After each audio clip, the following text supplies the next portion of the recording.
And welcome back. Welcome back to another fasting review. That's right. We are now almost 72 hours. We're just minutes away from a 72-hour fast that we've been doing. And I'm just excited you're here. Hey, this is Dr. Dwain Woode. That's Wood with an E. The E stands for endocrinology. Here I educate, I empower, and I encourage you to take charge of your health and your life, avoid complications, and we're going to the next level. We're creating the life we've always wanted. That's what we're doing right here in this space. We're talking to adults with type 2 diabetes who want to reverse their diabetes, get off of medication, who want to improve their health. And in fact, in addition to those people, those type 2s, yes, we're talking to everyone who has metabolic disease. We're talking to everyone who has high blood pressure, high cholesterol, pre-diabetes, polycystic ovarian syndrome. You're struggling with weight. You're struggling with fatty liver. All of those diseases get better when we talk about what we're going to be talking about here today. I'm glad that you're here. If you're new to me, go ahead and put new in the comments because I'd love to welcome you with a hand clap and some music to let you know that I am very excited that you're here. If you do have questions, go ahead and drop those in the comments in the chat because we'd love to welcome you and say hello. Let you know that we are appreciative of you being here and that we want to answer your questions. Whatever platform you're on, whether it's LinkedIn or Twitch or Instagram or Facebook, and of course here on YouTube, we welcome you to this space. If you've been following me over the course of the last week, you've seen me popping up randomly somewhere. And we've been starting our fast, and a lot of our community members have been in that space with us. And I'm excited that you are joining us. If you did your fast earlier this week, if you started your fast yesterday, if you're ending your fast now, hey, welcome, and welcome. Because it's going to be an amazing discussion we're going to have. You're going to get to see what I break my fast with, right, today. We're going to talk about how do we get into the fast, what do we do to prepare for the fast, and of course, how do we break that fast successfully so that we are making sure that we're getting all the benefits that come with fasting. Also, I've got my numbers, right? I've got my meters that are off to the side. Of course, my report, my Dexcom Clarity report, which is right down below me. We'll take a look at those and we'll just chop it up and see what's been happening. If you have not done so, if you've not been to our channel, if you've not been joining us in our morning at 6 o'clock in the morning. Every morning we've been there. We completed our 100-day walk to consistency series a little over 3 weeks now, well, 4 weeks actually. We are well into this week's or this new series, which is strength, strategy, and mindset. Strength, strategy, and mindset. You want to get there because there are some amazing things going on. In fact, if you come there, when you come, you get to see all of the activity that we're doing, that I am doing, to try to work on my body. You get a front row seat as you also work with me to improve your metabolism, improve that physique. I tell people I'm working on my beach body. That's right. That's what I'm working on my beach body. And those are and have been some amazing conversations that we've had. I'm going to go ahead and I'm going to pull up one of those episodes so that you actually get to see what we've been doing in that space. So if you've not been there, I'm encouraging you. I'm telling you, come on over because it is fun. It is fun. In fact, Let me do this, right? So you get to see what is going on with me. Right? So I'm showing you as we're working through, as we're going through this process, it's not just, hey, let's talk about it, right? I'm talking about let's do it right now. Let's do it together, right? And so in this episode, this was 2 weeks in, we did an episode at the beginning where we talked about what I looked like, the weight that I had lost, and now we're saying, okay, what are we going to do? How do we get this done? So you want to come on over, and you may not come on screen and show us what you look like right now, but I want you to be taking pictures. I want you to be measuring. I want you to be working with us because as you do that, you're doing all the exercises that we're working on and you're getting the benefit from those. Okay, so we're doing some weight training, we're doing some toning, we're doing some endurance exercises, an amazing process. This is one of the arms of what we call our MOVE campaign, right? That is metabolic optimization via exercise, right? By exercise. So metabolic optimization via exercise. And so you want to make sure that you join us in that space because it is an amazing part of what we do. We're fasting here, and we'll talk about fasting, but also in corollary to that, in connection with that, something that's associated with that, something that jump starts and boosts our fasting is the activity that we do. And walking and strength training, 2 arms of, like I said, the MOVE campaign, metabolic optimization via exercise. You want to make sure you do that. And all of that really is a part of our Limitless Living Health Action Plan, which we've been walking through together. All right, now having said that, let's go ahead and let's take a look at some blood sugars so you can see what's been happening in my space with me in terms of blood sugars. And you'll see right there, that is my Freestyle Libre. And the Freestyle Libre right now says that my blood sugar is 69. And we're looking, if you see right here, there's a little graph right about there. Let me see. Yeah. Ooh, come on. Right about there. Let me pull my finger back. Right. You see that, right? So that is my blood sugar that's been going on over the last roughly 12 hours or so here. And you see the squiggly line. It's riding right above, or it was riding right above 100. And then, of course, now as you see, it is below 100. So if I go over and I look at my Dexcom, and the Dexcom, you see my sensor is going to expire here in 24 hours. My Dexcom allows me to put my finger on the report and actually see what the numbers are. So this is a 24-hour period, so 12:13 yesterday, so about 24 hours ago. Right, blood sugars were 114 and kind of rode into the teens for most of the day, for most of the morning, most of yesterday. This is yesterday. And then, let's see, what time is that? 1 a.m. this morning, 2 a.m. this morning, started climbing. So that's the dawn phenomenon. And you guys have heard me talk about that before. That's your body getting you ready to wake up. And so it pumps you full of growth hormone, cortisol to kind of jumpstart you as you go through the day. And up and up and up. Now these numbers down here, I don't. We were 90, I think it was one was 60 something. I don't think that's a real number. Probably something was going on. Maybe I slept wrong and they lost something was happening. So that's probably not a real number. But also remember that the Dexcom tends to ride a little higher than the Libre, and so in the low 100s. Let me see, how high did it get? It got up to about 130, I saw that, 137, 138, and then of course now coming back down. Okay, so over the last 24 hours, and we'll take a look at my actual report here in a minute, so you get to see what's been going on over the days, right? So this is just a snapshot. All right, so now let's hop over and let's take a look at blood sugars, and this is going to be done by my Contour meter and my Keto Mojo meter. So let's go ahead and pull those out, and let's go ahead and get my little container. We'll get a brown strip, which is for sugar, blood sugar, and then a blue strip, which is for ketones. We'll grab a couple of lancets because we'll need to use those to get a drop of blood. Get this back, and then let's go ahead and grab a strip for the Contour. All right. So we'll get that into the Contour. Okay, yeah, there you go. And then let's go ahead and open these guys. And as you heard me say on some of our other episodes that I had to learn how to open these things because they changed them up on me. Let's get that one in there. Awesome. And I'm also going to go ahead and open up the ketone one because I don't want to struggle with this later and then have to do a second finger stick. All right, so here's my lancet. Let's go ahead and grab that. And so there is my lancing device or lancet, and let's get that in there. And ow, that hurt. So I hope that gives me a good drop. Okay, yeah, that's a good drop there. And let's get that started right here. Okay, and I'm going to go ahead and pull up the monitor while that happens. Okay, so 64 for the Keto Mojo, 68 for the Contour, and you see right there the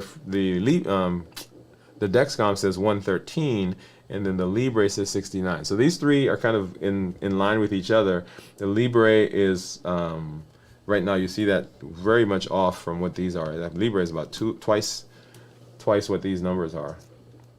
All right, so let's go ahead and get that in and get that drop of blood. What do you think my ketones are, by the way? So we are now 71 and almost 72 hours. In just a few minutes, we'll be 72 hours of fasting. What do you think my ketones are going to be? All right, so go ahead and drop that in the chat. Drop that in the comments. 1.6. Now look at that. That's the same thing that it was yesterday. And as you heard us talk about with where I was 56 hours, 72 hours fasting. So we want those ketones to be it's roughly 1.5. It's 1.5 to 3 is what we're expecting, and so we're right there. With ketones, 0.5 or less than 0.5 considered normal, 0.5 to 1.5 considered nutritional ketosis, and then above that would be therapeutic ketosis. And so right now I'm above the nutritional period. But whenever we talk about fasting, when we talk about ketosis, what we want is we want those ketones to be above or 0.5 or higher, right? So that's our goal, because that helps us know when we're checking it that our body is truly in fat burning. Because in order for you to have ketones, you have to have burned fat. And if your blood sugar, like mine, is 68, if my blood sugar is 68, that means there's not a whole lot of blood sugar or sugar running around in my blood. If that's the case, then, and my ketones are elevated, now I know for a fact, for surety at that point, that I'm in fat oxidation, and my body has switched over from using sugar, glycogen, to using fat as energy. We'll talk more about that here in just a little bit, okay? So that's where we are.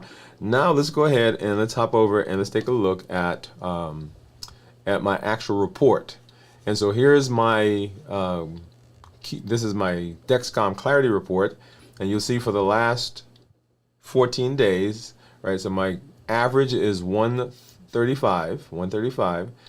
My glucoketo index, or sorry, my glucose management indicator. I'm thinking about the Manjaro, the Keto Mojo.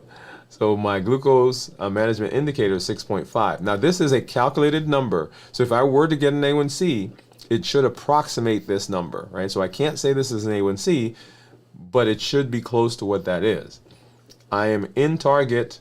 You'll see that there 93% of the time, and the target being anywhere from 70 to 180 in terms of blood sugar. If I go back and look at a 90-day, because remember your A1C is a 90-day number. And so if I look at the 90-day average, so my average is 119. So that means over the last 2 weeks, because we saw that other one, my blood sugars have been higher, right, than before. Once again, remember the Dexcom tends to ride a little higher. And so anyway, according to this, my glucose management indicator is 6.1, so we should approximate that. And once again, still in target. I'm 90% in target range, and my target is 70 to 180. If we look at the actual numbers, the actual reports for the daily graphs, here's where I am right here at a 128. And let's see, if I go back over to the Dexcom, so here's my Dexcom right now, so 113, right? And so this is probably about an hour ago with that, so it's synced up, and so it hadn't synced the last hour yet. All right, but yeah, so right in here, you'll see that is what my blood sugar is now. And if I scroll back, you'll see we've been kind of running in the low 100s. Right here, those are those numbers I told you that I didn't put stock in. And then back into the early morning, and there's midnight. So if I go back, and let me come right here, right? So this is almost 72 hours. So if I go back to 48 hours, when I was at 48 hours, all right, blood sugar is 116. If I go back to 24 hours, blood sugar 116. And if I go back at the beginning when we first started, blood sugar was 130. Okay. So right in there. So if you've been following us, you've been seeing this. You saw me go live. Several of you who have been joining us in the fasting process. Kudos to you wherever you are. One of the points that that I want to make here is, and we have one of our community members say, hey, I was cooking and I ate something just like I do. So something when I cook, right? I taste it and you're like, oh my goodness, right? So technically that's a breaking of the fast. But what I say to people is just because you interrupted it at that point doesn't mean you have to start over. So like if you say I'm doing a 24-hour fast and you ate something at 16 hours, don't start over. Just complete the fast. And then when you're ready to start the next fast, that's fine. But don't pretend that this is a penalization. It's not that you're in trouble and you gotta, well, man, I'm 48 hours in and I ate something and I was going to 72, so now I've got to start all over from the beginning. No. That's not what we want. That's not what we want you to do. We want you to pick up from where you are and just complete that fast and then pick up again the next time you're gonna fast. And as you know, I do a weekly fast, and that's what we recommend for those of you who are following us. Even if you're not following us and you just happen to come across, this is what our recommendation is. Part of our health action plan that we are fasting once a week, and we have some recommendations for how long that fast should be. So anyway, so that's what my blood sugars are right now, and you'll see for if I take this, and let's see if I can do this. Let me see. Hold on. Let me do it this way. Let me see if it'll let me. Let me see if it'll let me go further back. That one I'm not sure. So if I go from January to now, let's see, will it let me? No, it won't. It'll only let me do 90 days, right? So 90-day average. And if I go back to my overview, I think it's the same thing. It won't let me do more than 90 days. Because what I was trying to do is I was trying to see what the average would have been from January 1 to now. So that would be 5 months, but it only lets me do 90 days. Okay. All right. So that's that. Let's go ahead and let's talk about our topic today. And so we are talking about fasting. We're talking about fasting. And if you're new to us, or you've been away for a while, or even if you've been in the community, let's review why we're doing what we're doing. So fasting is a tool that we're using to help to regulate our metabolism. If you think about where we are in our current climate in terms of health, around the globe, around the planet, if you count up all the people who are diabetic, who have diabetes, there are currently over 500 million people who have have diabetes. There are over 500 million people who have pre-diabetes. Put those two together, and we're talking about over 1 billion, that's billion with a B, people on the planet currently who are suffering from blood sugars that are slightly out of the normal to blood sugars that are in the diabetic range. If we now we got those people, now we add to those people who have high blood pressure, high cholesterol, who are at risk for coronary artery disease, people who've had heart attacks, people who've had strokes, people who have fatty liver, people who are obese, are struggling with weight, people who have polycystic ovarian syndrome, and that number grows and grows and grows and grows. It is a pandemic.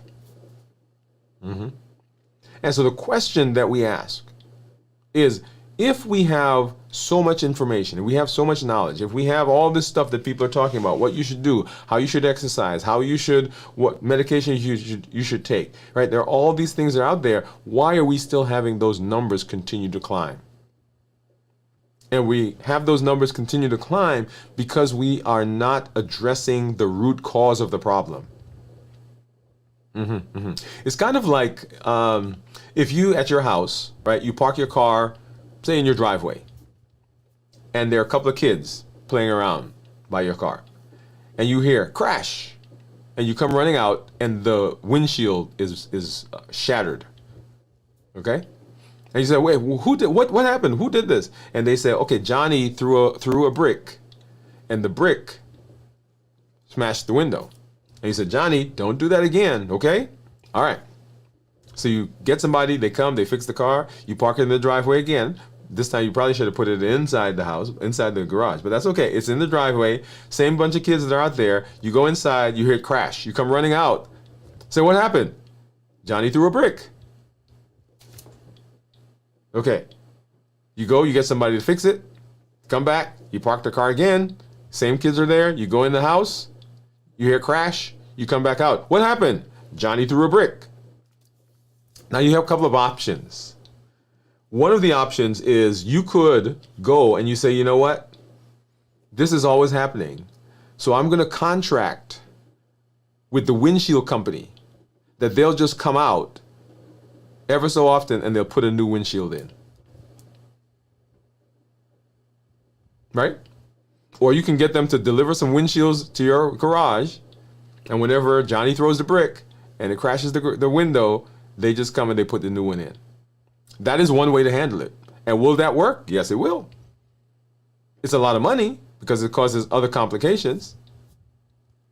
Or you could help Johnny not throw the brick. Right?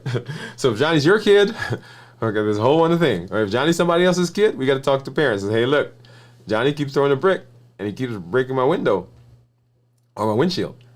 Now, notice what happened. We could deal with the problem, which is Johnny throwing the brick.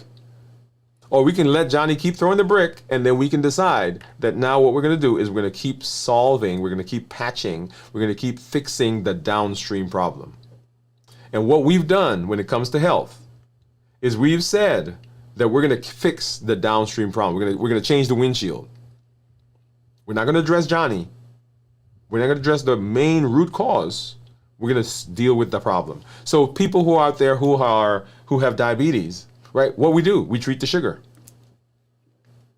Yeah, okay, let's treat the sugar. Well, the sugar is not the underlying problem. The sugar is a result of the underlying problem.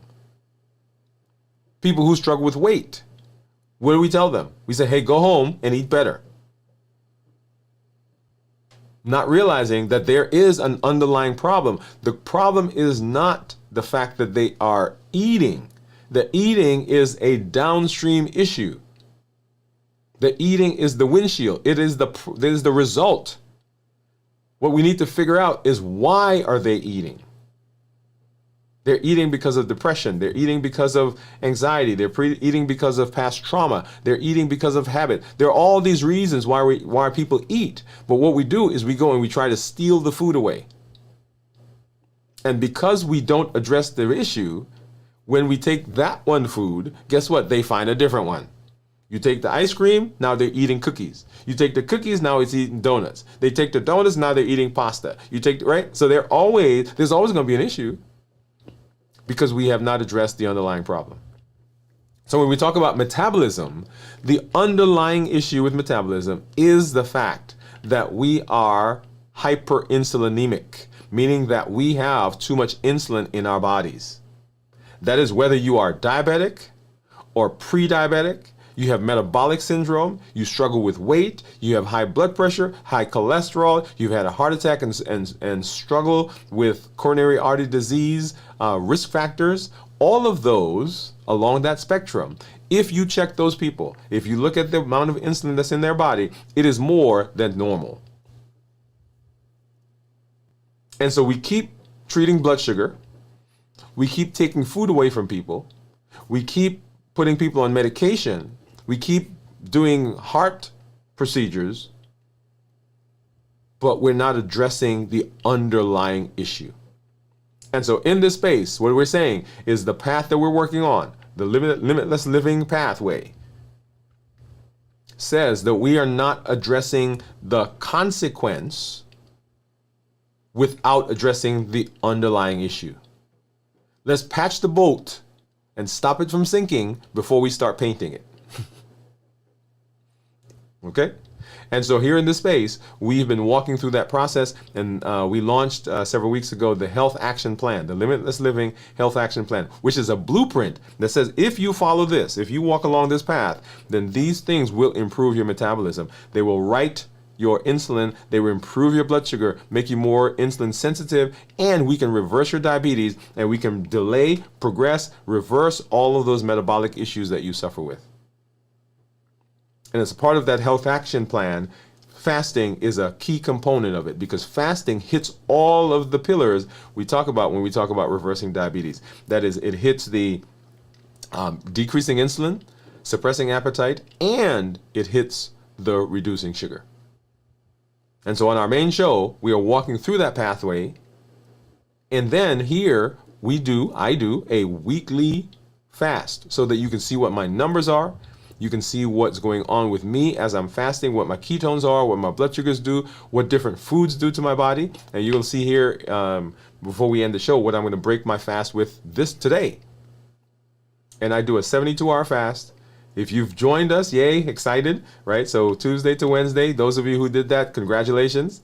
Wednesday to Thursday, those of you who did that, congratulations. Those of you who started yesterday and are now breaking the fast with us now at 72 hours, I'm excited. And you keep hearing me say the 24-hour periods, and that is our current recommendation. If you're starting on this journey, we say that everybody, unless you fit certain parameters, everybody else should be able to fast at least a 24-hour period. And those parameters are pregnant women, women who are breastfeeding, children, people who have had a history of eating disorders, people who have reactive hypoglycemia, right? And those people, it's not that they can't fast, but they should talk to their family doctor or their healthcare provider. Or people who have a certain medication that they say, okay, you have to eat with this. You also can talk to your family doctor and say, hey, what's the reason they say that this? Is it just because it causes upset stomach? Well, maybe it doesn't cause upset stomach in me. But everybody else, 24-hour period, once a week.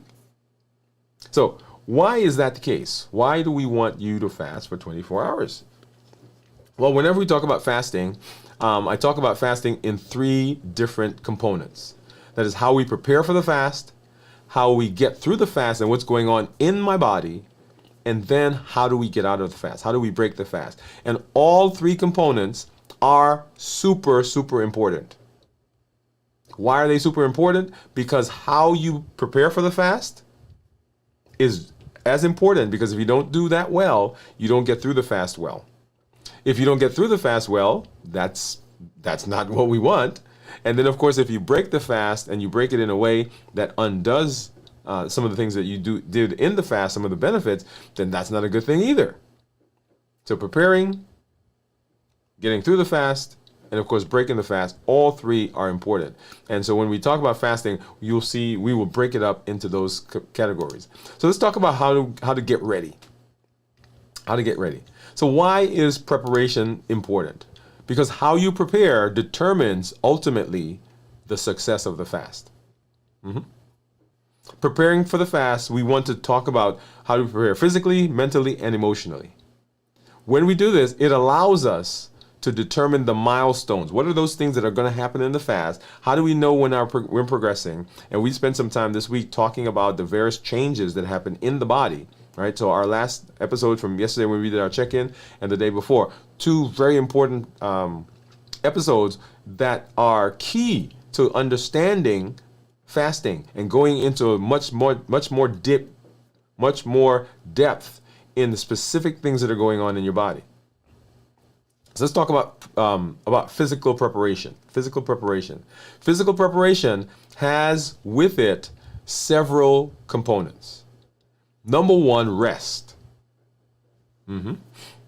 So if you are not well rested, when you get into the fast, you will find that you are feeling some of the changes that are going on in hormones and changes that are happening with energy, right? Because the body has to switch from burning fat to burning carbs to burning fat. And if you're not well rested, you will feel that as a big dip in energy, but it's not the fasting that's causing the issue. It is the fact that you are already tired. And so you feel that more profoundly. So the very first thing we talk about is we want to make sure that you're getting good rest. If you are not rested, then the fast doesn't go quite as well. Okay, notice that it doesn't go quite as well. Not that it gets derailed, but it can be difficult. And one of the important things is that your body, your brain, will remember how this fast went as you try to get into another fast. So it'll say to you, hey, wait. You remember the last time we tried to fast? And we felt so bad, we felt so tired, we felt so drained. Yeah, let's not do that again. But it's not the fact that you were fasting, it's that we weren't rested. So number one, we want to make sure that we are rested. Number two, nutrition. Nutrition is important because if you come into the fast and you have high blood sugars, in your process of using up those sugars, the body has to get rid of all of that before it turns to any of the stores. It's kind of like going to the grocery store and you shop and you bring the food home. Well, say you buy, and I'm not sure why I use this example, but this is the one I use all the time. So you buy a big bag of rice, right? 50-pound bag of rice. And you come home and you take some of that rice out, you put it in the pot and you cook it. Right? Number one. So when you're done cooking, you have some that you put on the table. Any leftovers go in the refrigerator. And then the big bag goes into the pantry because you don't cook the whole thing right away. Right? So those are the three compartments within your house where food is. Either it's on the table, or it's in the refrigerator, leftovers, or it's in the pantry because that's the bulk. Okay? All right. So I want you to think of your body in the same way. So when you eat food, in your blood at any one time, there is sugar that's running around. That's the sugar like on the table, the food that's on the table. Any excess that the body has when you eat food, not the stuff that's in your blood, any excess it takes and it puts it into the liver.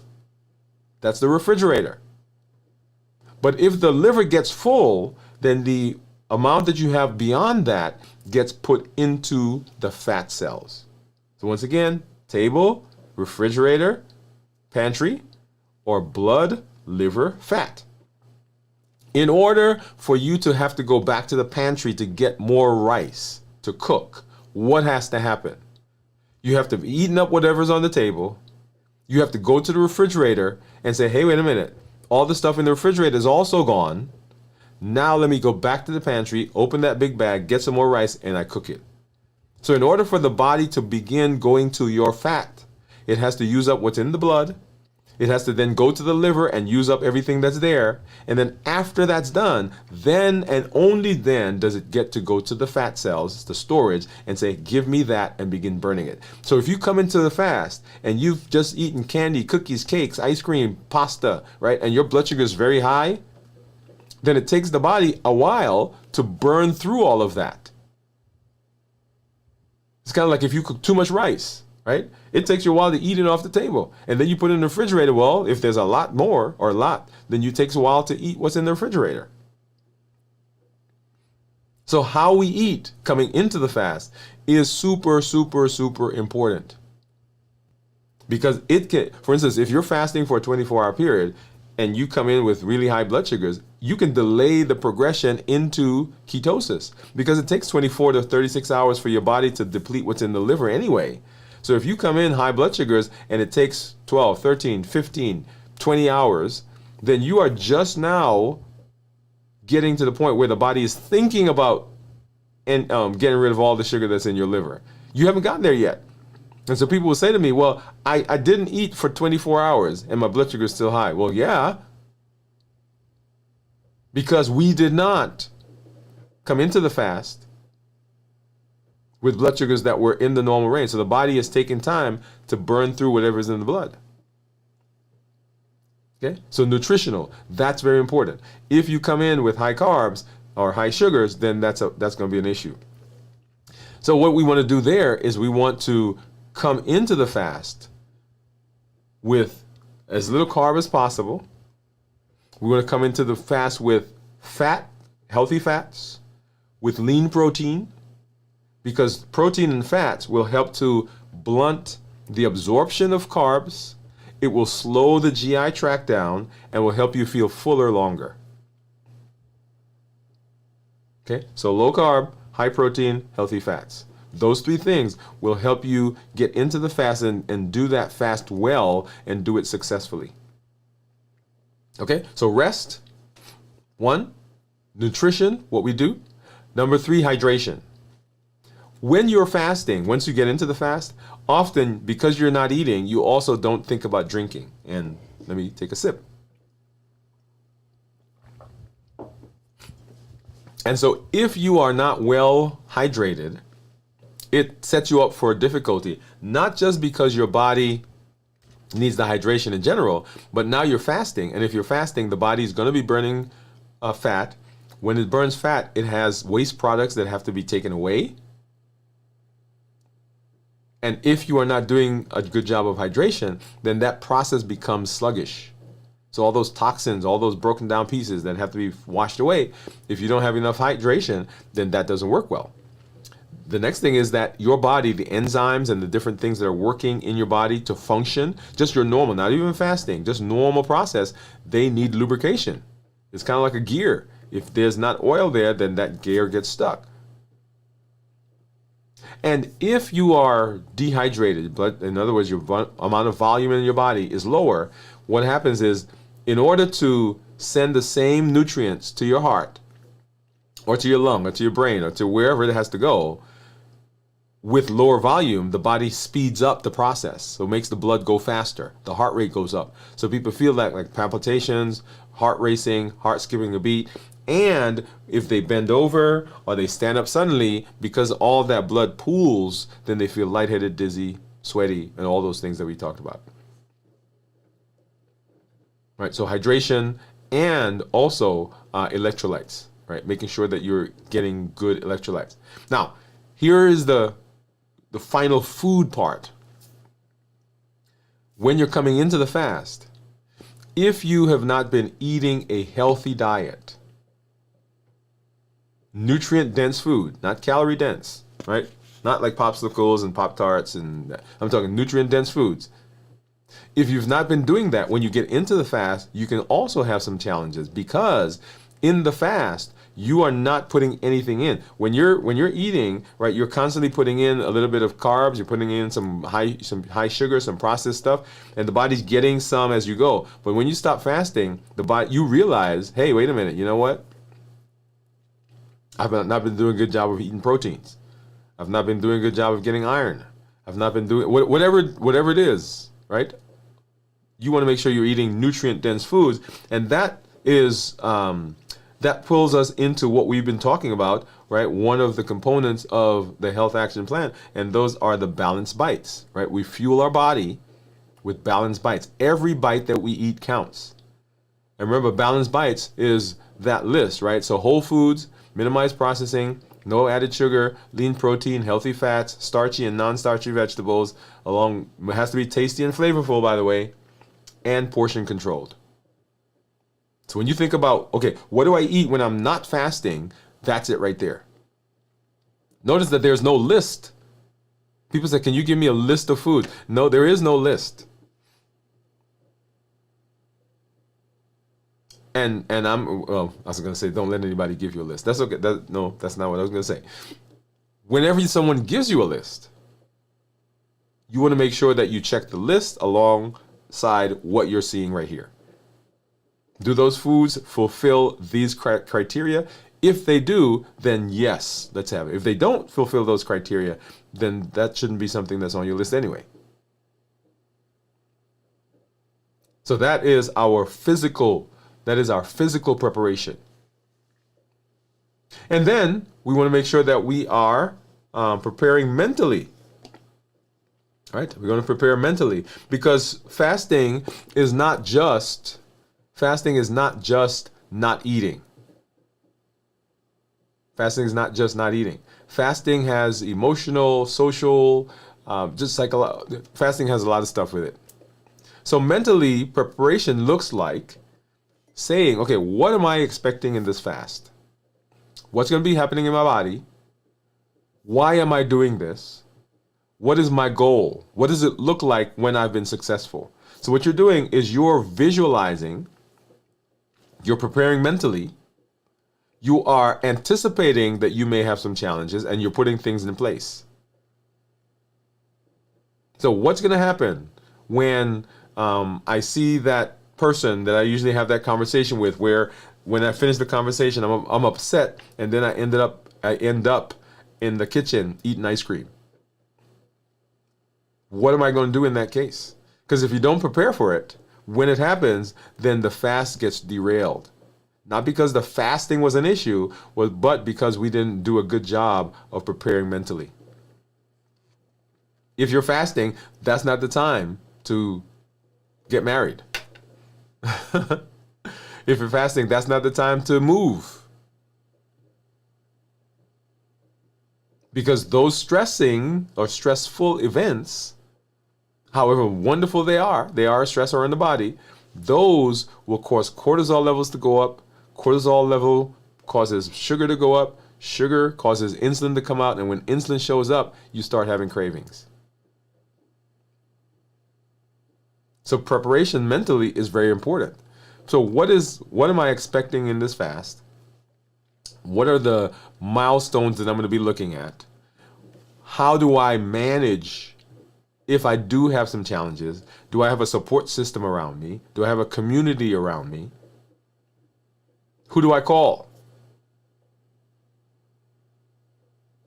What am I going to do in that situation?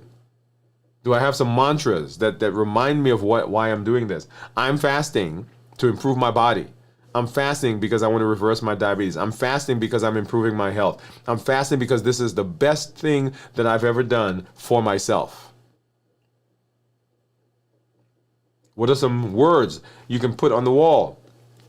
Put in your mirror, put it on your phone, have it pop up randomly. Preparing mentally. And then, of course, preparing emotionally. Now, this can be a challenging one. And let me tell you why. Most of us use food to buffer our emotions. You feel bored, you eat. You feel stressed, you eat. Angry, we eat. We have a challenging conversation, we eat. We're discouraged, we eat. So when we are fasting, we no longer have food as the safety net. And so we're facing those things head on without our buffer, without the net below us. And so we are having to be forced to now face those things and deal with them on their own at face value. And so what are the things that you're putting in place that's going to help you emotionally? Do you have an emotional plan? Do you have a stress management plan? Do you do deep breathing? Do you do yoga? Are there some spiritual practices that you have? What is it that's going to happen? Have you come to grips with the fact that this is what's going to happen? Do you anticipate that it's going to happen?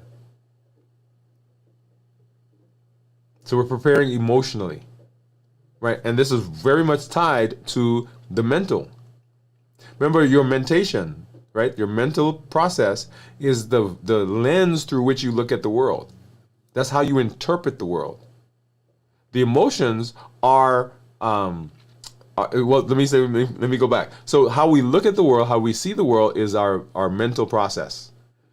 Whatever happens in the world has no meaning until we assign meaning to it.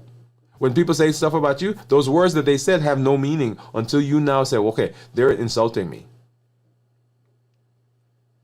And when you put the meaning that they just insulted you, then you have a feeling about the insult. And that feeling drives an emotion. So see that process. And we've talked about the COPE model, COPE. And the COPE model is the model that we use that says, okay, this event happened. I'm going to clarify, what am I feeling right now? I know I'm not hungry, but what is this? Okay, she hurt my feelings. He hurt my feelings. That's what I'm feeling. I'm going to observe. Where do I feel that in my body? Do I feel tense? Do I feel butterflies in my stomach? Is my shoulder tense? Are my jaws tight? Are my fists closed? Am I in a closed position? Am I leaning over? Am I closed? Am I ready to fight? I'm going to observe, where am I feeling that? And then I'm going to pause to allow my brain the thinking part of my brain, the higher part of my brain, to take over from the amygdala. Remember, the amygdala is that part that says, hey, we're ready to fight. We're ready to run, or we freeze. And this allows the prefrontal cortex to take over from the amygdala. It's kind of like you see a tiger, and the natural tendency is to start running, right? Because you see a tiger. But the brain says, wait, we do see a tiger, but the tiger is in a zoo. So same tiger, but because the brain had the foresight to say, okay, no, it's in a zoo, we don't have to run. And that's what the prefrontal cortex does during that pause. When you allow it to, when you take that pause, the thinking part of the brain takes over. Otherwise, we get what's called amygdala hijack, where the amygdala just is doing its thing and it's going. And then we execute. We do something other than what we normally do. So when we're fasting, in that fasting process, that has to happen. Otherwise, what do? We eat. But we don't want to do that because we are in the process of creating a new cycle. We're not in that old cycle anymore. So we're preparing physically, mentally, and we're preparing emotionally. And those are the ways that we want to prepare. And so when we talk about preparation, there are a couple of things that I want you to take away in summary of preparation. And those are that preparation is very important. Preparation is key. That we have to prepare mentally, and I put mentally there, but physically, mentally, and emotionally. Got to get good rest, eat nutrient-dense meals, and we have to get into community. Right? So that is the preparation for the fast. Now let's talk about fasting itself and what's going on in fasting. When we talk about fasting, we can break fasting up into several ways. The most efficient way I think that people get to understand fasting is if we talk about it in 24-hour chunks and blocks. And then within that first 24 hours, we're going to spend some time in there. Because the other hours, if we want to do more in-depth on those, if you watch our show from last night and the show from the night before, great conversations there. So we'll touch on those, but let's go ahead and we'll spend some time in that first 24 hours. And why is the first 24 hours important? Because this part is probably the most misunderstood part of fasting. People get all the stuff that's happening at 72 hours. They get all the stuff that's happening at 48 hours. But the first 24 hours, people don't quite understand what's going on there. And I think that leads to some friction. Okay? So the very first 6 hours after you stop eating is called the postprandial phase. Technically, it's not fasting. Because what's happening is your body is taking all the food that you brought in and is just sorting it into the different places. It's kind of like, once again, going to the grocery store and you come home and you got all the stuff, the food, and what do? You sort it. You put some in the refrigerator, some in the cabinet, you put some in the pantry, and so on and so forth. Right? So postprandial period. The blood sugar is high, insulin levels are high because you just finished eating.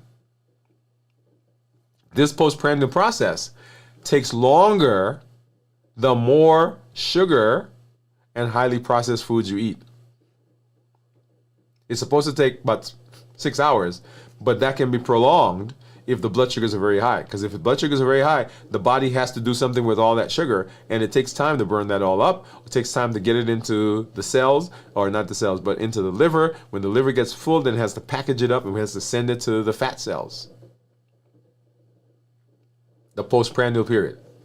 The next period, the next 6 hours, 6 to 12 hours, is called the early fasting stage. And this is where the insulin levels begin to drop, and then glucagon is coming out. So insulin says, okay, store. Now the sugar is starting to go down, and as it goes down, the insulin level also has to drop because insulin is only there to put sugar into cells. And if the sugar is lower, then we don't need as much insulin. Because insulin and glycogen or glucagon work in opposite directions. As the insulin goes down, then the glucagon comes up. And the glucagon is responsible for now going to the places where the cell is being stored, or the sugar is being stored, and saying, give me some of that back. Okay? All right, so that's the early fasting stage. And then we get to transitioning to using fat. And this is the 12 to 18 hours that's beginning to happen, but it doesn't take full effect until 24 hours. So this is where the body is saying, okay, now I'm starting to, the blood sugar is low, I'm using some stuff from the liver, I'm using that up. And then of course, 18 to 24 hours, when the glycogen is gone, from the liver, then the body says, okay, now I'm going to be turning to fat cells. And this is the space that I love to be in, right? Because you saw my ketones, and what we didn't show my weight. We'll do that. I'll make sure I do that before we leave. Because I know at this point, what's happening? Yeah, I'm losing weight. I tell people, for every day that you fast, you should expect to lose about 0.5 pound to 1.5 pounds. For every day that you fast. Right? Because ketones are a sign that my body is burning fat. It's burning fat, converting it into sugar, into ketones, and it's fueling my body. So where do you think that fat comes from? It comes from the storage. So as long as I have ketones, guess what? Fat's being used up. And particularly when you look at your blood sugar, if the blood sugar is low and you have ketones, then we know that the only reason why that's there is that the body is burning fat. Okay? In just a second. Had a visit with the ENT here early today. All right. So that's so ketosis is beginning. And as we move further into this, right? So the next 24 to 36 hours, or 24 to 30 hours, we have fat adaptation. Whereas the body is now in the process of that's what it's using the fat cells. Now, the reason I go through the 24-hour is the 24-hour period is crucial. It is the direct result of what we did in preparation, and it is what sets our body up for long-lasting or beneficial fasting over the next whatever number of hours you're going to be fasting. Because if this process takes long, let's assume that you came in and your blood sugar is high. Let's say it takes you 24 hours, 36 hours to burn all the sugar. Then guess what? It takes you longer to get into the fat adaptation. And so your fasting session where you're actually getting the benefits is shorter. But if I come into fasting and I'm already low on carbs, I've not been eating a lot of carbs, my blood sugar is 90, then the body goes through the process very quickly. And so I get into my fat adaptation quickly. And so I'm spending a lot of time in the process that I'm looking for to help me to improve my health. Does that make sense? And that's why preparation is very, very important. And just like we talked about with preparing for the fast, I want you to understand that getting rest is important during the fast. Making sure you're hydrated is important during the fast. Making sure that you are not under a whole lot of stress is important during the fast. Because all the things I just talked about, if you're not rested, your cortisol level goes up. If you're under stress, your cortisol level goes up. If you're not hydrated, obviously, we know the ramifications of that. So making sure that you're doing all of those are very, very important, because if we don't do them, then we don't do a good job of getting through the fast. And of course, so that's the preparation for the fast. That's what's going on in the fast in our body. And of course, we can't ever talk about fasting without, okay, how do we break the fast? And breaking the fast is very important, And so let me go ahead and pull some stuff here up on the table so you get to see what we're going to use.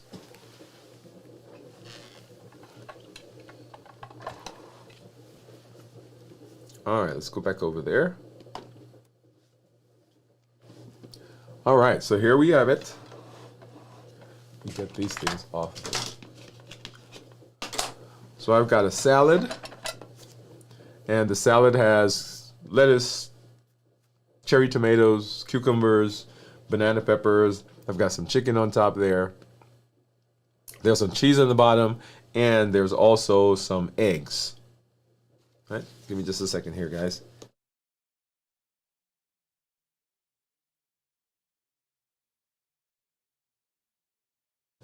All right. All right, so that's a salad. And then I also have some nuts. And the reason I have the nuts is because I don't have a whole lot of protein. I don't have a whole lot of protein here. And so I want to, I'm going to supplement the protein that's in the salad with the nuts. And then I have an avocado. Move that over here. That's going to give me some additional fat. I've got some dressing, ranch dressing. I've got some salt and pepper that we're going to use here, and that's for the avocado. All right. So I'm going to go ahead and let's see what my blood sugar is at this time. So 69 is what the. Let me go ahead and take a picture there. Oops. Those are my people you just saw. So 69. I'm going to take a picture of that so I can record that, and then 111 is what the Dexcom says. Take a picture of that. All right, so let me go ahead and do this because I want you to see this, and before we get into what I'm going to eat. So my blood sugar, my weight, 185. And so people will talk to me about fasting, and I want you to see. So going back, right? So here I was, 260 pounds. 260 pounds. And so that was, what, 3 years ago? And so here we are now, 185 pounds. Now, what I don't have recorded here in this app, because we were tracking it a different way, is what my maximum weight was, which is about 287 pounds. Okay, so 287 down now to 185, so a little over 100 pounds. And I'm going to tell you, a lot of it, the things that we talk about, the things that we're walking through, this is the result of all of that. So and one of the reasons that people say, hey, well, it's not people, but one of the reasons that we go through this process is because I want you to come along with me.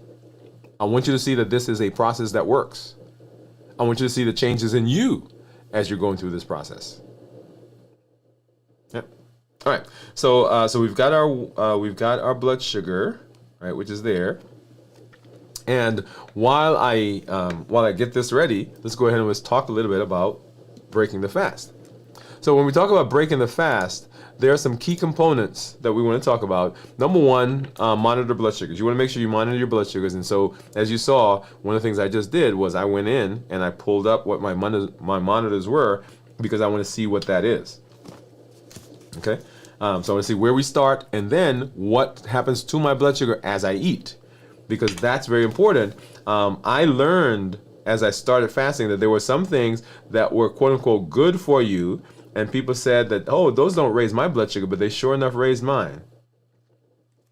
And so I had to say, okay, those aren't things that I'm going to use to break the fast, because just like when you get into the fast, if you come in with high carb stuff, what happens is when you break the fast, if you eat some things that have high carbs, what will happen is your body will begin craving, because what has to happen when you eat food and the blood sugars are high is insulin comes out. And when insulin comes out, insulin will make you crave. Okay, so we don't want to crave. And so we want to monitor the blood sugar so you get to know what are some of the things that are affecting your blood sugar. And then appropriate portions. Many times it's not that you're eating the wrong thing, but we're just eating too much. We've gotten so used to portions that are not really portions. They're not a normal portion.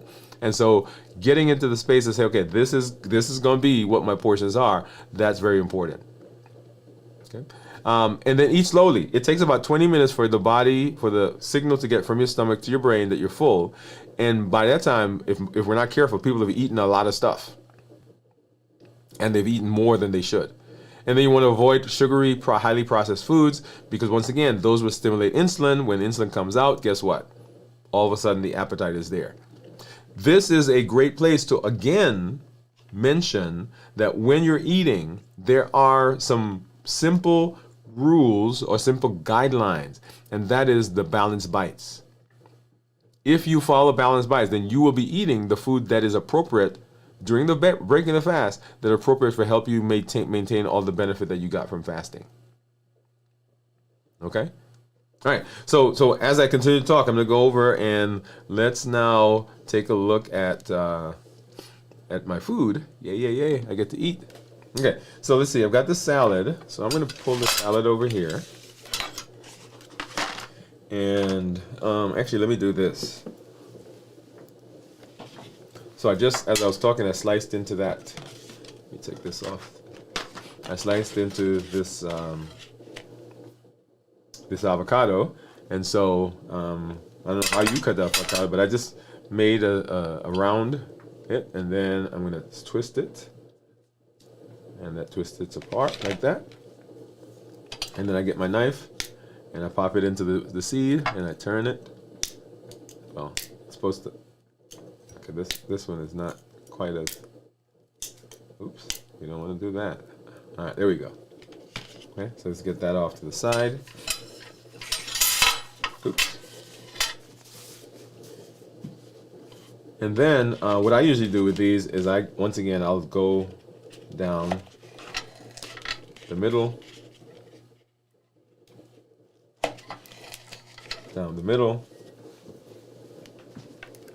and then depending on how ripe it is, you should be able to just take the skin off. And this one is not completely ripe, but that's okay. So some of that skin stayed on. Once again, right here, you should be able to just peel that right off. And I'm able to peel it off, but the bottom part, I think the bottom part is not as ripe. And so it's getting stuck. All right, so once again, you can tear that off. I think I get all of that one off. And same thing here. Grab the bottom part. Are you seeing that? Oh, let's go back over here. All right, and you should be able to just tear that off. Boom, boom, boom. All right, you get these off of the tray. And for this, I usually just will drop some, this is some Himalayan salt. And I just, all right, over there. And then some black pepper, some crushed black pepper. Boom. And that's it right there, okay? And so let's go ahead. My first meal. All right, so we are over 72 hours now. Yo, yay. And let's see, let's do this one. All right. So here I am. Let's see. Now, of the things in here, let me go ahead and let me pull that back up for a minute. Of the things that are in the salad, I think the thing that is going to cause me the biggest issue in terms of blood sugar are those cherry tomatoes that you see, because those cherry tomatoes will spike my blood sugar more than anything else that's in here.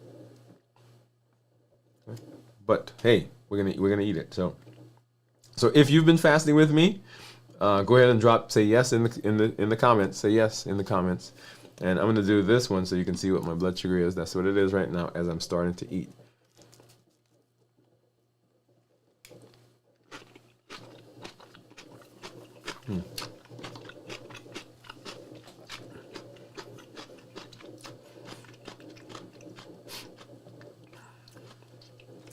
And of course, you guys saw there that my friend called in and his name showed up on my show because I have my phone on the screen.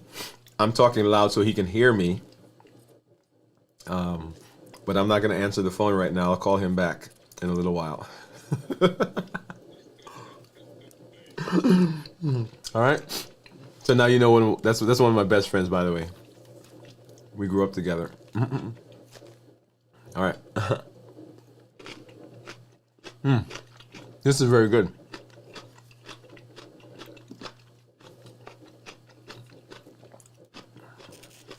So once again, I've got some, of course, lettuce, tomatoes. There's some cheese in there.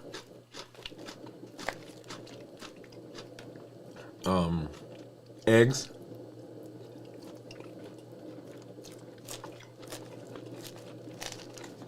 And I don't think I'm going to eat this whole salad. It's pretty big. The avocados give me that healthy fat that we've been talking about.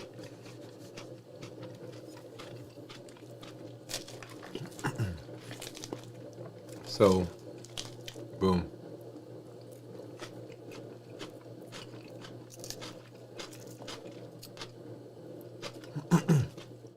When we start talking about balanced bites, we'll talk more about the components of this meal.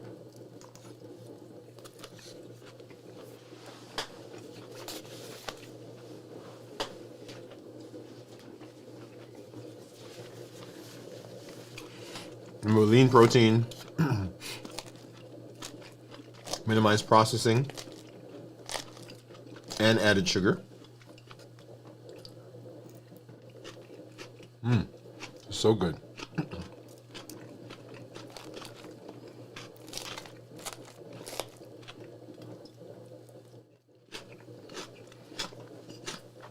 Now, what I don't have in here is I don't have any red onions. I usually like red onions in my salad. I do have some red cabbage.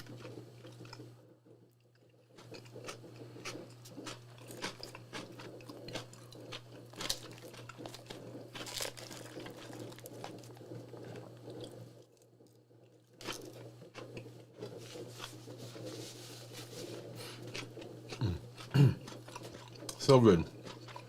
Oh, the other thing that I do have in here also is some mushrooms.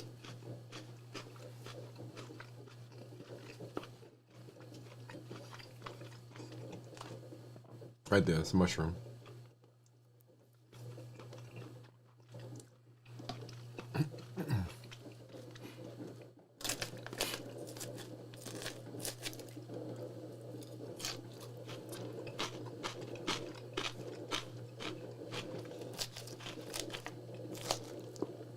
Yeah, those banana peppers just really make it taste really good.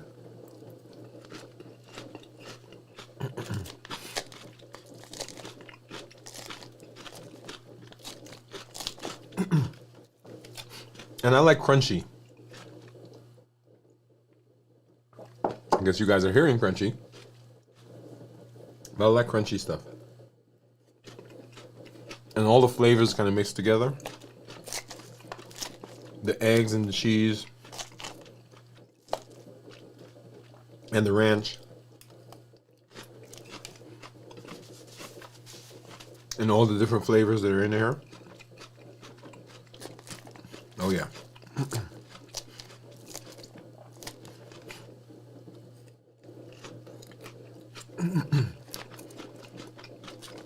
So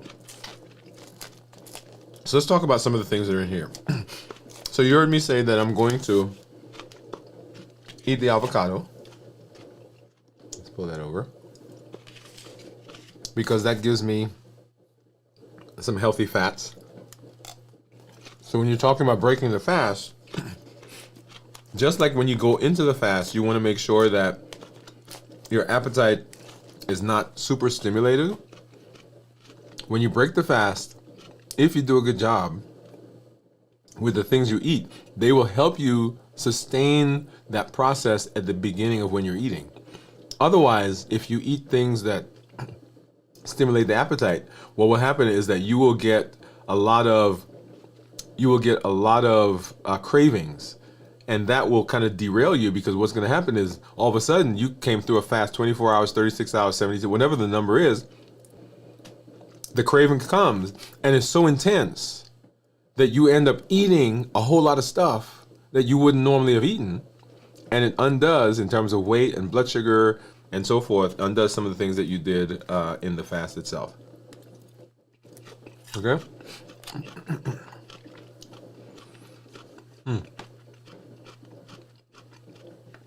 So I've got a question out there, which we'll come to answer in a minute. So that's the what was I talking about? Okay, fat. Okay. So the fat will help release something called cholecystokinin, which will help to slow down your GI tract. It keeps you fuller longer. By the way, that is one of the features of the GLP-1 receptor agonists, right? Ozempic and Mounjaro and Zepbound and Wegovy. They slow your GI tract, so you feel fuller longer. So guess what? Protein or fats will do that. Also, lean protein will do that. So that's why I told you that I was going to eat, in addition to the avocados, I'm going to have some nuts, because I don't think I have enough protein in this salad. I've got this couple of strips of chicken, I've got some cheese, and I've got some eggs, but I don't think that's going to be enough. So I'm supplementing what I'm eating with the avocado and the nuts. Now the protein helps to release something called protein YY. And protein YY also slows down the GI tract, also sends a signal to the body that we're full. So you won't eat as much.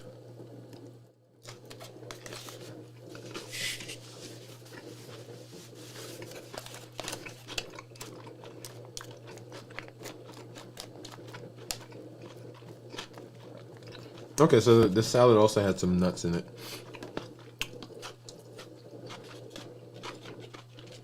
Are those sunflower seeds? I got this from the cafeteria, by the way. I put it together, but I got it from the cafeteria. So whatever those nuts are, I think they're sunflower seeds. Whatever those seeds are, sorry. All right, this is so good. But I think I'm going to stop here for the salad.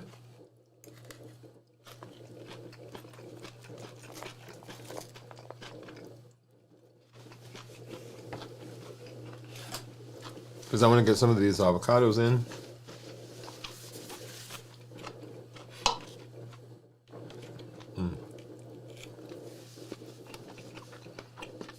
That's so good. Probably needs a little more salt, but we'll let that go. I'm trying to find the ones that all the skin came off. All right.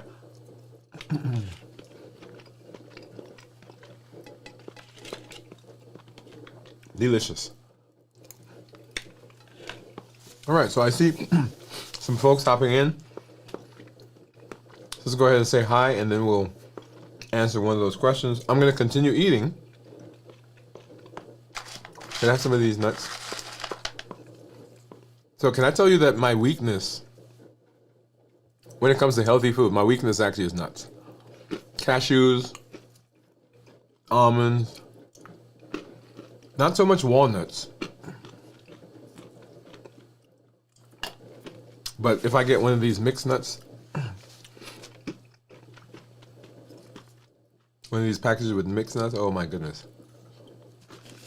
I gotta be careful. All right, so let's move this off. I think I'm gonna keep the nuts up here. Can I do that? Did I say that was my weakness? All right, so let's go ahead. I see one comment that I said we're going to get back to. Let's go ahead and pull that up.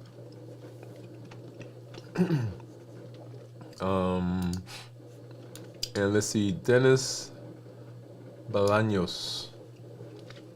Dennis says, what happens if you reintroduce food too quickly after a 72-hour fast, after a prolonged fast?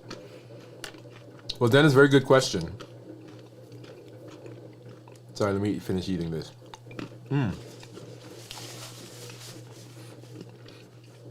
Actually, let's do this. I'm going to say hi to Kimmy50 first.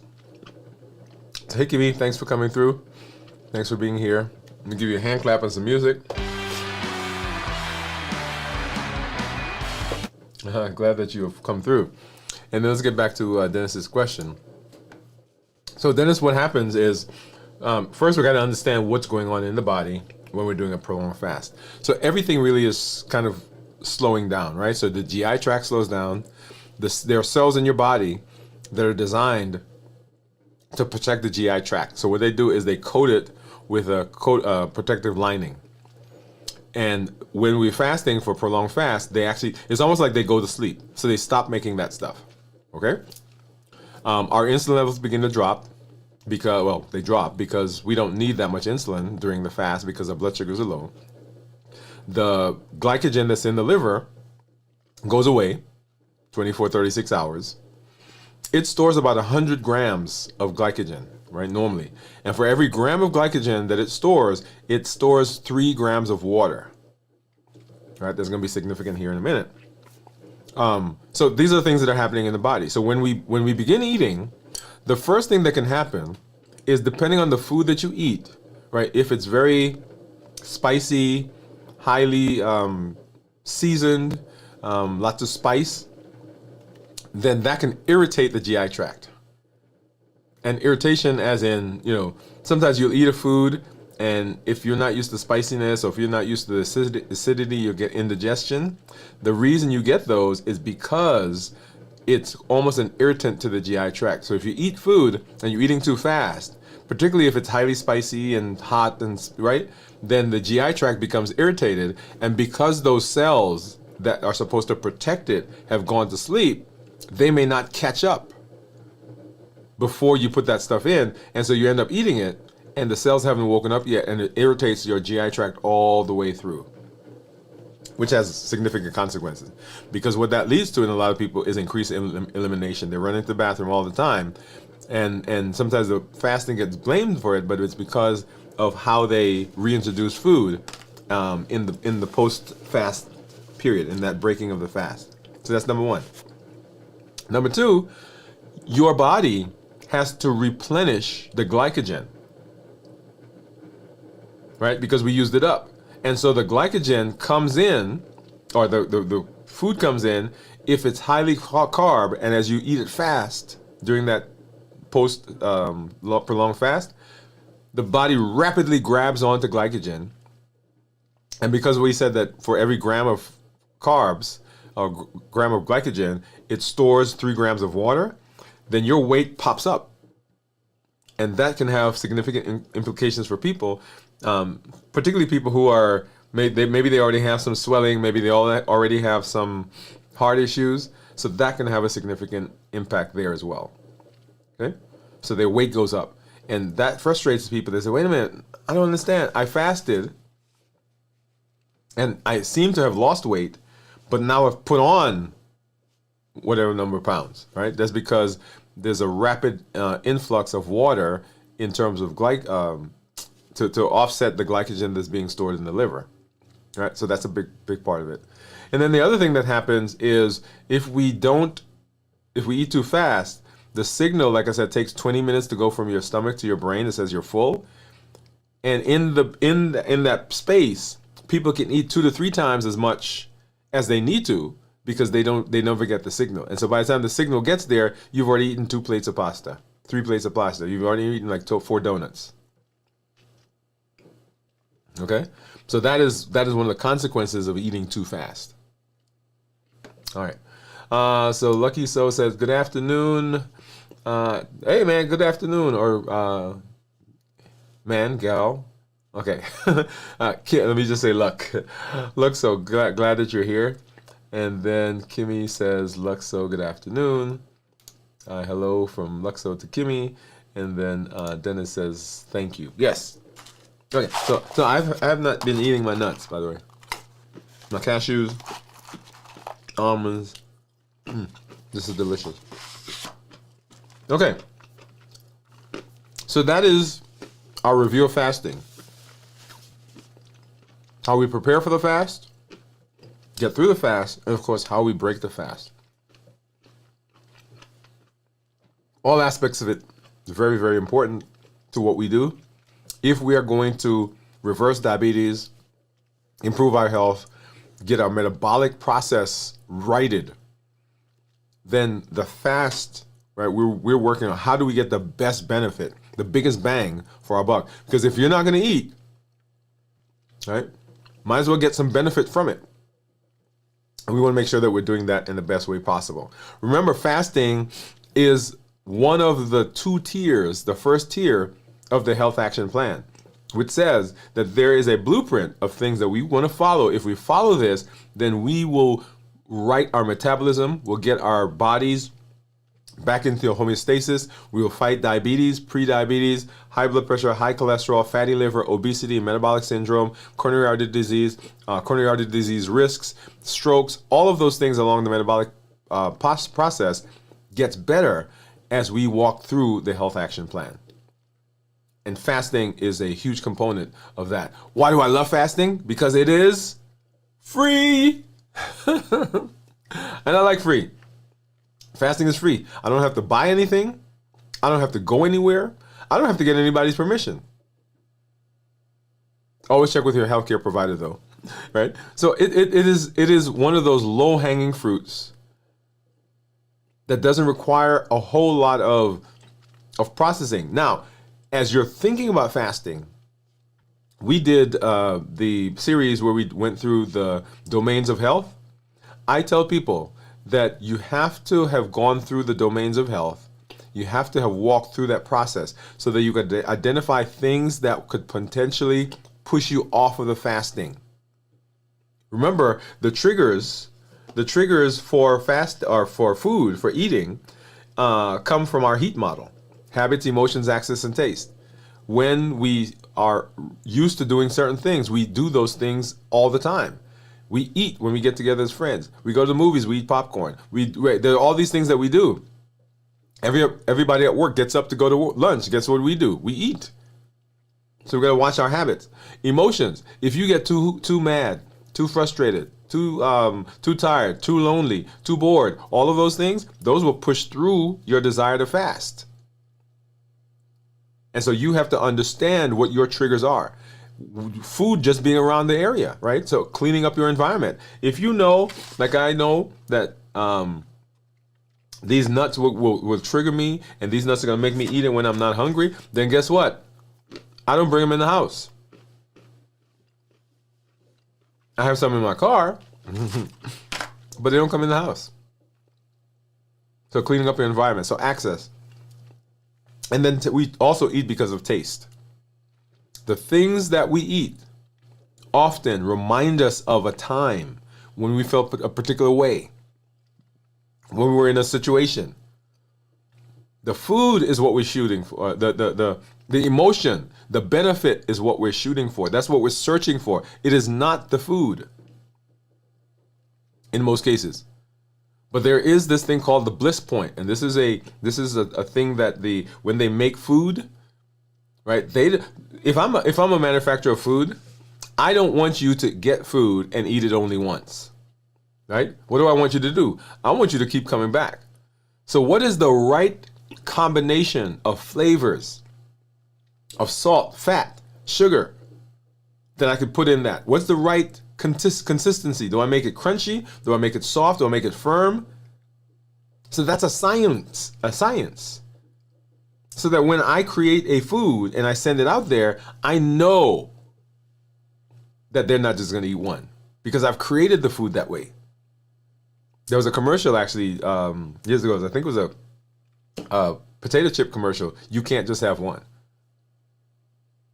So what are your triggers? What are the things that are going to push you? What are the things that are going to get you off of your eating plan? And those things we want to begin learning. So preparation for that. So when we talk about fasting, that is one thing that you want to do. But other than that, it's free. It's right there. It's low-hanging fruit. You can do this. You can start at any time. And here on the channel, everything that we do is based on our Triple E formula for success. We educate, we empower, and we encourage. We educate with the show, with the blogs, with the podcast. All of that was with the intention of changing our mindset, changing how our thoughts are, changing what we do, changing our interpretation of the world. Remember, nothing in the world has a meaning or has an effect until we give meaning to it. Nothing in the world has an effect until we give meaning to it. When we give meaning, we have a feeling. The feeling drives our emotion. The emotion drives our behavior. The behavior drives our activities. The activity gives us a result. So ultimately, it is our thought process that gets us the result. Because it is how we see the world. And changing how we see the world is all about education. And then we empower. Here we're using fasting. We got the health action plan. We've got our 100-day walk to consistency. We've got the strength, strategy, and mindset series that we're doing right now.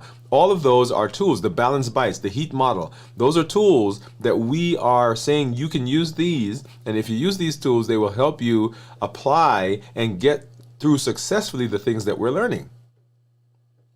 And then community. We educate, we empower, and we encourage. And the encouragement comes from community.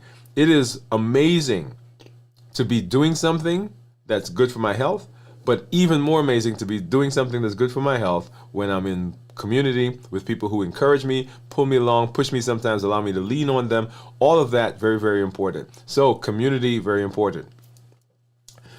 Finally, or lastly, or maybe not lastly, but also, there are over 1 billion people on the planet who need your help. Those are the people who are pre-diabetic and diabetic. As a matter of fact, there's more than that. There are also the people who have high blood pressure, coronary artery disease, fatty liver, people who struggle with obesity, people who have polycystic ovarian syndrome. All of them need your help. And the help that you can give them is to let them know that they don't have to keep going down the path of becoming a statistic. That they can make a change. By the behavior, by following through the process, they can be part of a revolution to take back their health. So you can talk to your family members, talk to your cousins and them, your mom and them. You can talk to your doctor at your church, at your community center, and say, hey, we can make a difference in our lives. We have the ability to choose to be different. And the evidence for them is going to be you. Oh, come on now. Come on, come on. The evidence is going to be you. So you can't just listen to the stuff. You can't just watch the stuff. Because at that point, it's just theory. It does not get power until you infuse your behavior into it. And that's what limitless living is. It says that I'm going to do everything in my power. I'm not allowing anything from outside of me or anything from inside to prevent me from doing what I need to do. I'm showing up with my best self, my best health, and my best plans for my life. So when you come, put this stuff in practice.